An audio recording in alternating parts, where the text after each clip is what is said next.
যারা সঙ্গীত ভালোবাসেন তাদের কাছে এক আবেগের নাম প্রিয় ব্যান্ড। ভক্তরা যাদের নিয়ে মেতে থাকেন উন্মাদনায়, সেই ব্যান্ড শিরোনাম হয় ভেঙে যাওয়ার খবরে। প্রশ্ন, কেন ভাঙে ব্যান্ড? যে উত্তরে আছে বৈচিত্র্য। ব্যান্ডের ভাঙা গড়ার কারণ নিয়ে চ্যানেল 24-এর সাথে কথা বলেছেন শিল্পীরা। হারাদনের 7টি ছেলে, রইল বাকি এক। আজকের দিনে এসে ব্যান্ড ওয়ারফেজের সাথে বহুল প্রচলিত এই প্রবাদ যেন মিলেমিশে একাকার।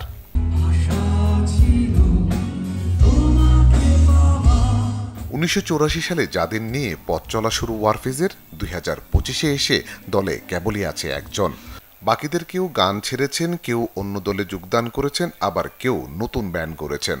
একটা লাইন আপ পরিবর্তন হয় তখন কিন্তু আমরা অনেক পিছিয়ে যাই, বা সেটাকে ঠিকমতো রিঅ্যারেঞ্জ করে প্র্যাকটিস করে আরেকটা জায়গায় পৌঁছানো, এটা কিন্তু সহজ বিষয় হয় না, স্পেশালি যদি লিড ভোকালিস্ট চলে যায়। এটা একটা খুবই কমন ফেনোমেনা আসলে।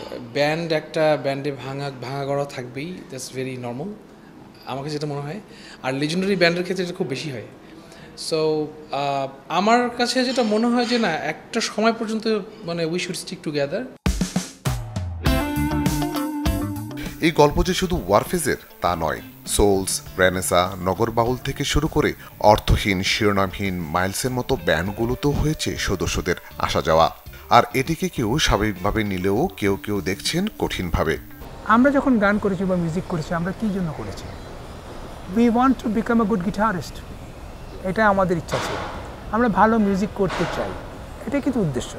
মানে আপনার উদ্দেশ্য যদি হয় টিভিতে প্রোগ্রাম করব, আমার চেহারা দেখাবো, আমি শো করব, আমি পয়সা কামাবো, তাহলে আপনারা হতে পারবেন না। অ্যান্ড দ্যাটস দ্য প্রবলেম এখন বাংলাদেশের।